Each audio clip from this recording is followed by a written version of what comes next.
जिंदगी मैंने उस औरत को सिर्फ गलत साबित करने में गुजार दिया। मुझे अपने ही मुंह की खाने परी की एक जगह मंगनी भी हुई थी कि सही को सही और गलत को गलत कहा जाए, खानी पड़ी है। अब वक्त आ गया है। एक बात मेरी ना याद रखना, तुम मेरी बहन में कोई कमी नहीं है, क्योंकि तुम अपने भाई की मोहब्बत में अंधी हो चुकी हो। मुझसे इतना इनसिक्योर होती रहती हो हर वक्त। सर कोई बात बहुत पहले ही बता चुके हैं। पर राहिल, मैं तुमसे क्यों छुपाऊंगी? वक्त ही बताएगा कि कौन सही है और कौन गलत।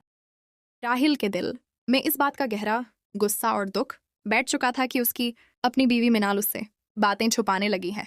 उसे सबसे ज्यादा तकलीफ इस बात की थी कि जिस सच्चाई को उसे सबसे पहले अपनी पत्नी से सुनना चाहिए था, वही बात उसे दूसरों से पता चली।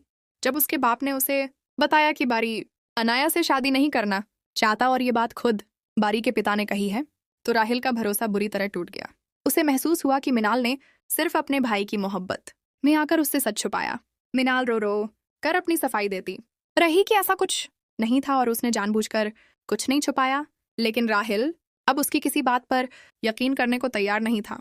उल्टा उसने मिनाल पर इल्जाम लगाया कि वह हमेशा उसकी बहन से इनसिक्योर रहती है और इसी वजह से हर बात को गलत तरीके से देखती है। दूसरी तरफ आलमगीर को आखिरकार अपनी गलतियों का एहसास होने लगा।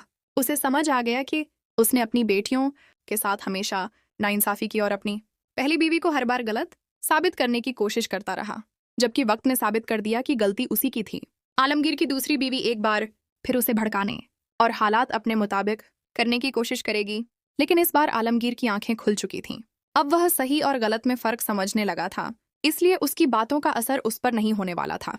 इधर बारी जब अपनी दादी के पास पहुंचता है तो दादी उसे बताती हैं कि परीशे की पहले भी मंगनी हो चुकी थी, जो बाद में टूट गई। मगर बारी इस बात को बिल्कुल अहमियत नहीं देता। उसके लिए परीशे का अतीत मायने नहीं रखता, क्योंकि वह उसे एक समझदार, नेक और सुलझी हुई लड़की मानता है।